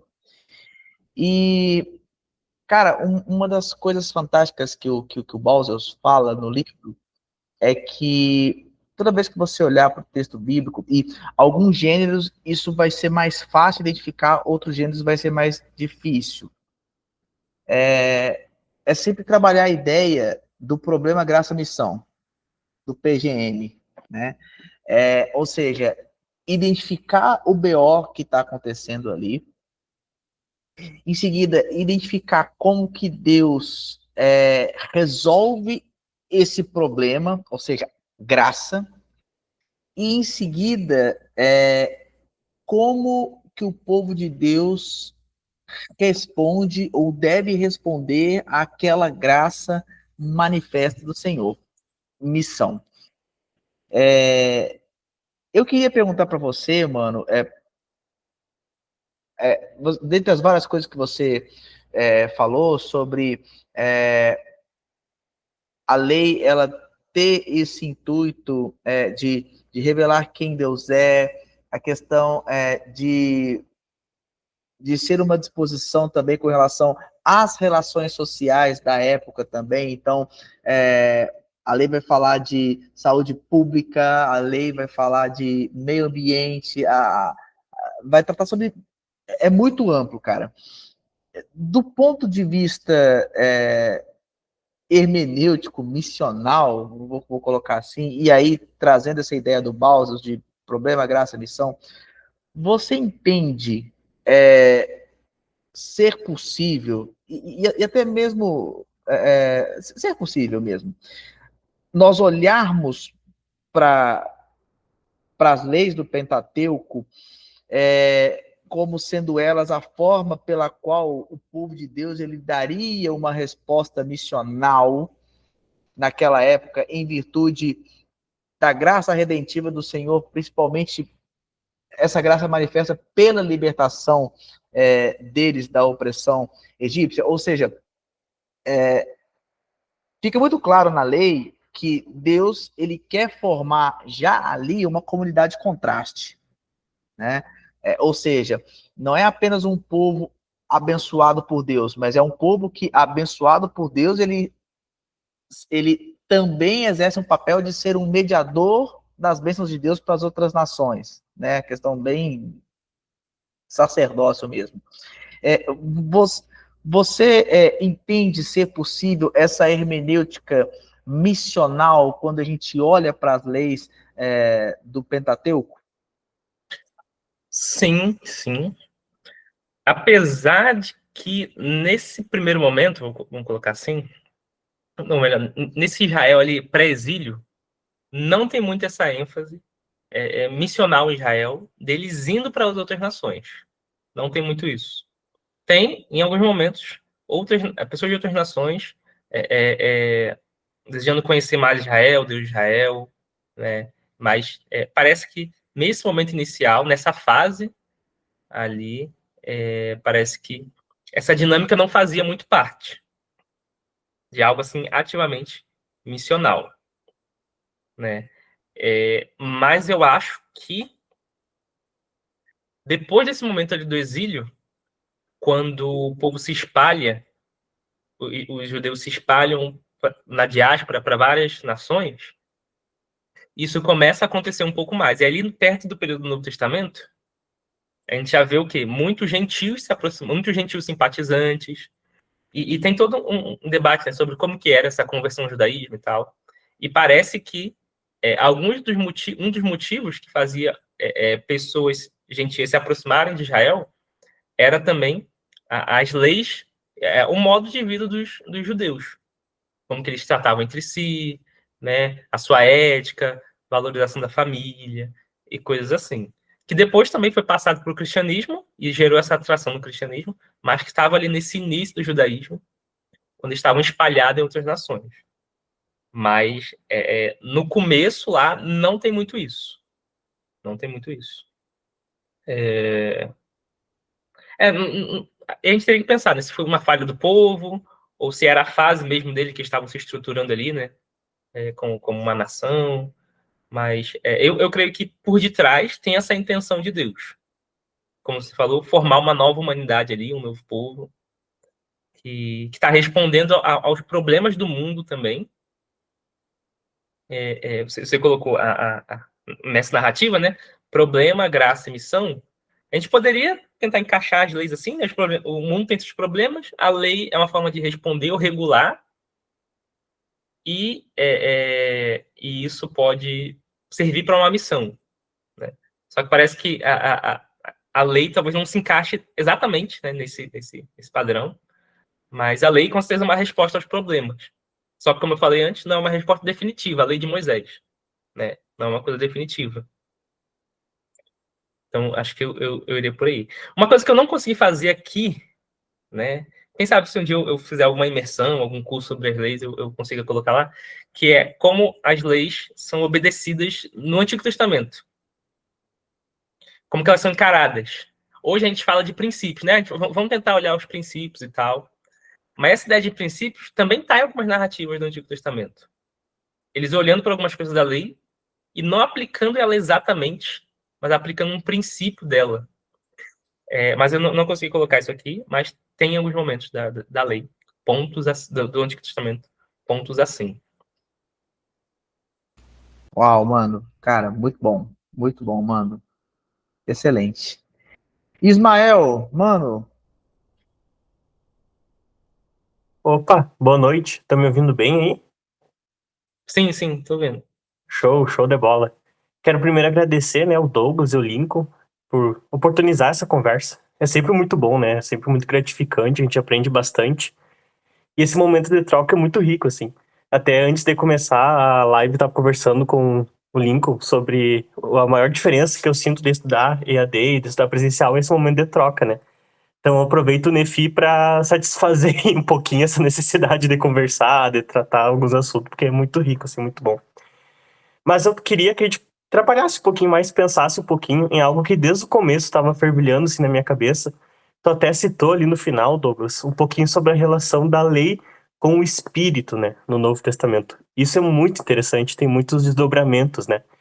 Porque pelo que eu entendi, se eu tiver alguma percepção errada, pode me corrigir assim, mas um dos objetivos da lei era formar uma comunidade que refletisse quem Deus era, se distinguindo, né, dos outros povos, e a partir disso atrair os outros povos para Deus, né? Seria esse o propósito de Deus. Sim, sim. Nesse sentido, seria missional, né? Como o Lincoln falou, né? Talvez não indo para as outras nações, mas atraindo as nações para o Senhor, né? Seria mais ou menos esse objetivo. Sim. Eu ouvindo tu falando, lembrei da comunidade Contraste também, do Gorin, e o Lincoln acabou citando, né? Mas me parece que na teologia paulina, o grande distintivo da igreja é a realidade do Espírito, né? Até em Gálatas é muito forte isso, né? Isso. Que o Espírito é aquele que aplica a lei no coração dos crentes, e a partir disso o Espírito criaria essa comunidade. A igreja tem uma grande comunidade do Espírito. Para quem é carismático, pentecostal, isso é muito rico, assim. Dá para pensar em vários desdobramentos, né? Mas se a gente pudesse trabalhar um pouquinho mais sobre isso, eu sei que daria outra aula, né? Outro momento só sobre isso, assim. Mas como tu enxerga, assim, Douglas, essa relação da lei com o espírito? E como tu acha que a gente pode aplicar e viver isso nas nossas comunidades hoje, assim? Porque eu acho que é um assunto muito rico, né? Sim. Vamos lá. É em Gálatas mesmo que eu estava pensando, quando eu falei isso, de que a lei era o regente, né, na antiga aliança, e agora é o espírito. Mas... E não é que a lei era ruim, né, até porque ela foi dada por Deus, mas é porque era aquela preparação ali para a vinda do espírito. Essa relação, ela... Existem várias respostas para ela, porque a Bíblia não dá não diz claramente, né? Não diz claramente como que funciona isso. A gente vê no Novo Testamento algumas coisas mudando, algumas continuando, e a gente fica na dúvida, né? Como é que funciona isso? E eu acho que isso está em aberto, é Deus nos chamando a pensar sobre isso e a meditar continuar meditando, né, sobre a lei. E ao invés de encontrar uma receita pronta, a gente encontra, né, um mundo de possibilidades ali. E existem muitas coisas da lei de Moisés que a gente consegue extrair paralelos bem próximos para a nossa realidade hoje. Existem outras que não. E isso acontece com a gente, cristão, mas com os judeus também.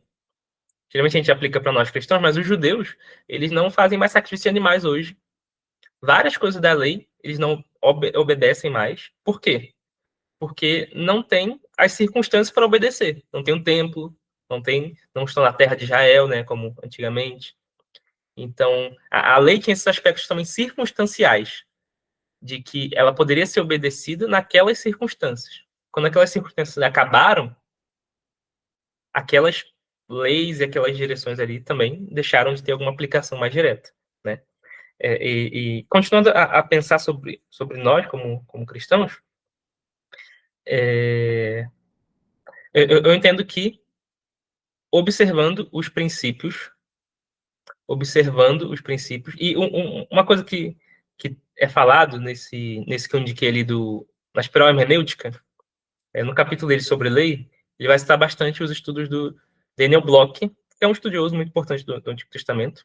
Ele tem alguns estudos sobre lei, Deuteronômio, e ele vai falar que a gente precisa, em primeiro passo, conhecer muito bem a lei de Moisés, ter ela na nossa mente, no nosso coração, e a partir disso, a partir da gente estar familiarizado com ela, a gente consegue extrair esses princípios e essa sabedoria da lei.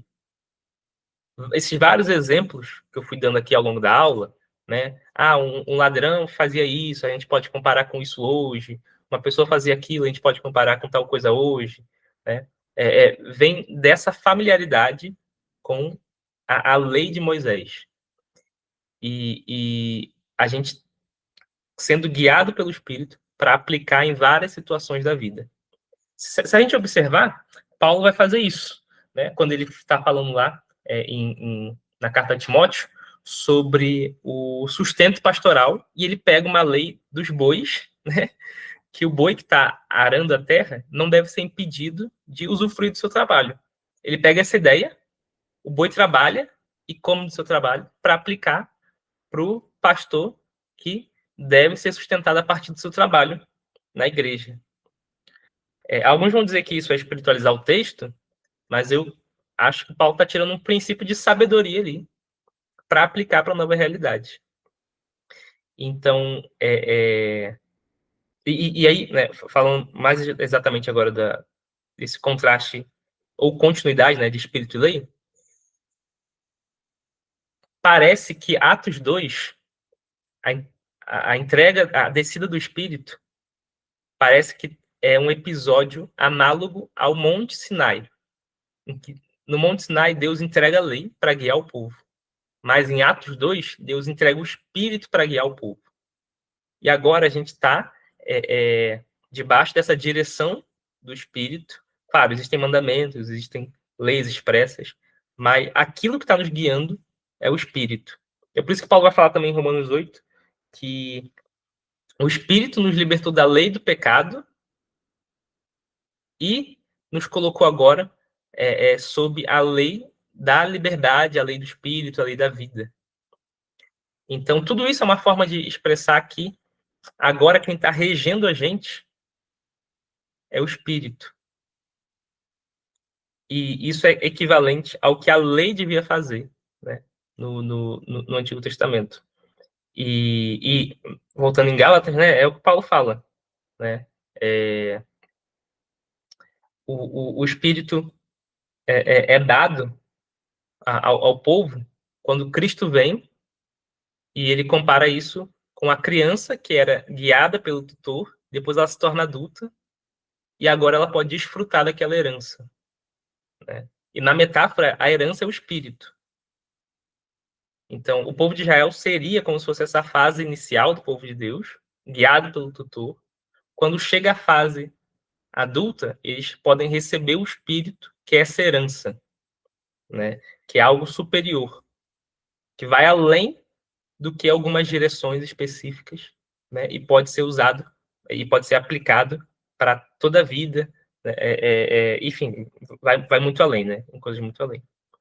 Então, não sei se respondi, né? Ou se só falei muito, mas acho que são alguns pensamentos para a gente ter. E recomendo lá a leitura desse capítulo que eu falei, do Espiral Hermenêutica, que ele vai trabalhar muito nessas questões de como o cristão também pode aplicar, se valer da lei de Moisés. Legal, respondeu sim, Douglas. Valeu. É interessante. Oi, foi mal. Não, eu ia falar que você colocou também no chat, né? Uma questão. Foi Israel, acho. Foi. Confundir Ismael com Israel, né? Parecido. É uma questão parecida, né, da igreja e da lei. Sobre a questão da separação, eu concordo que a Bíblia não faz essa separação. Acho que a gente pode fazer, mas ela pode atrapalhar também, então eu acho mais interessante tratar a lei como essa unidade. Ainda que para fins didáticos eu tenha separado aqui, né, algumas leis sobre escravidão, sobre natureza, sobre roubo, né, para ser mais didático. Mas está tudo muito junto, está tudo muito entranhado. Tanto que a lei sobre roubo anda junto com as leis sobre animais, né?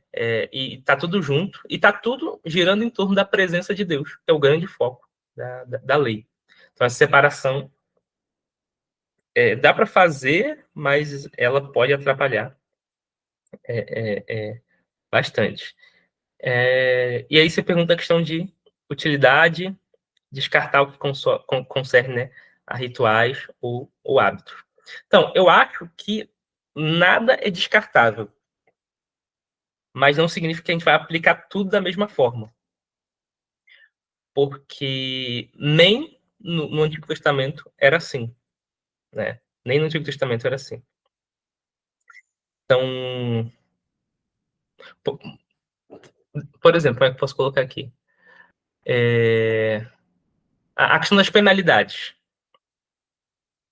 A questão das penalidades, e fala, né, de alguns crimes, alguns pecados que eram penalizados com ou uma recompensação monetária, ou até mesmo a morte. Às vezes, um juiz poderia decidir que não aplicaria aquela pena. Por algum motivo, né, que não estava explícito na lei, ele decide tomar outra decisão. Isso não necessariamente está errado, né? Então, mesmo no tempo antigo, havia coisas que as pessoas iam ter que ponderar e meditar para saber como aplicar, né? Mas ainda assim, tudo era útil. E para nós hoje, eu acho que se a gente presta atenção nos rituais e nos hábitos, a gente tem muito a aprender sobre como se comportar hoje. Então, se no mundo antigo Israel tinha que se separar dos cananeus, dos outros povos, das práticas, o que hoje, como cristãos, a gente precisa tomar cuidado para não se assemelhar com um tipo de vida que não tem a ver com Deus? Seja um tipo de vida totalmente secular, um tipo de vida que é totalmente guiado para outros, levado a outros deuses. E isso também é contextual e cultural. Por quê? Se existem, né, religiões específicas aqui do Brasil, com suas práticas específicas, palavras específicas, que se eu ficar usando isso, eu vou estar me assemelhando a esse tipo de vida, está centrado em outros deuses e outros espíritos. Mas se fosse em outros países, seria um outro contexto, seria outras práticas. Mas o princípio por trás é o mesmo, é da distinção que nós devemos ter como servos de Deus, como uma nova humanidade, e sermos pessoas separadas, consagradas, que vivem de forma diferente. Então, acho que nada é descartável, mas não significa que a gente vai colocar em prática de forma exata, igual, todas as coisas, né? Isso vale para rituais, vale para hábitos. Então, quando eu estava falando sobre a questão da pureza e impureza, e de como a presença de Deus é perigosa, a gente vê isso muito nítido no Antigo Testamento, pessoas que são fulminadas porque encostaram na arca, ou porque entraram na presença de Deus ali no templo de forma errada. E talvez isso seja bem diferente do que a gente vive hoje, mas ainda assim, a gente vive diante da presença de Deus, e de acordo com o Novo Testamento, pode haver julgamento para quem vive diante de Deus de forma errada. Eu dei o exemplo da ceia, dei o exemplo de Ananias e Safira, e são exemplos que a gente pode comparar lá com a lei, com as ideias de pureza e impureza, mas se a gente esquece a lei e ignora, a gente perde toda essa referência desse mundo antigo. E é isso, né? É isso. Essas leis, elas são complexas mesmo, né? Estão distantes. Os primeiros cristãos poderiam ter ignorado o Antigo Testamento e seguido com o Novo, seria um caminho mais fácil, mas eles optaram, né, a meu ver, pelo caminho mais sábio e mais difícil, de manter o Antigo Testamento como suas escrituras, mesmo que isso, entre aspas, desse mais trabalho para pensar, mais trabalho para meditar, né? Eles foram pelo caminho mais difícil e, a meu ver, mais sábio também. Muito bom, muito bom. Gente, nós estamos encerrando o segundo dia da nossa semana Jovens Teólogos e, mais uma vez, Douglas, meu irmão, cara, muito obrigado por esse tempo que você compartilhou conosco. Muito obrigado por ter aceito o nosso convite e por essa exposição, cara, por esse encontro tão rico que, que você proporcionou para nós hoje. Nós saímos daqui hoje muito edificados e com um olhar ainda maior com relação não só ao Pentateuco, mas ao Antigo Testamento de uma forma geral. Então, mano, cara, muito obrigado e eu espero que seja a primeira de muitas outras vezes que você possa estar com a gente aqui no Nefi. As portas do Nefi estão sempre abertas para você, meu irmão. A casa é sua, viu? Também. Muito obrigado, gente. Foi um prazer estar aqui. Espero que tenha sido realmente proveitoso para vocês, tenha edificado a vida de vocês. E quem quiser depois continuar conversando sobre isso, estou aí à disposição no Instagram ou no WhatsApp, quem tem WhatsApp também. A gente está sempre pronto aí para conversar. E é isso, gente. Foi muito bom. Que bênção, mano. Obrigado. E amanhã nós temos o último dia da nossa semana Jovens Teólogos. Nós vamos estar recebendo aqui com a gente Rick Oliveira. E o Rick vai falar conosco sobre a divindade de Jesus nos evangelhos sinóticos. Então, não perca, vai ser muito legal. Amanhã, 8 horas da noite, nós vamos disponibilizar o link tanto no nosso grupo de WhatsApp dos participantes, como também nos stories do nosso Instagram, minutos antes de nós começarmos. Tá bom, pessoal? Gente, é isso. Deus abençoe vocês. Um grande abraço a todos. E não se esqueçam, tá, pessoal? Sigam o Nefi no Instagram, no YouTube, no Spotify, enfim, fiquem ligados com a gente aí, tá bom, pessoal? Deus abençoe vocês. Grande abraço, pessoal. Até a próxima. Tamo junto. Deus abençoe.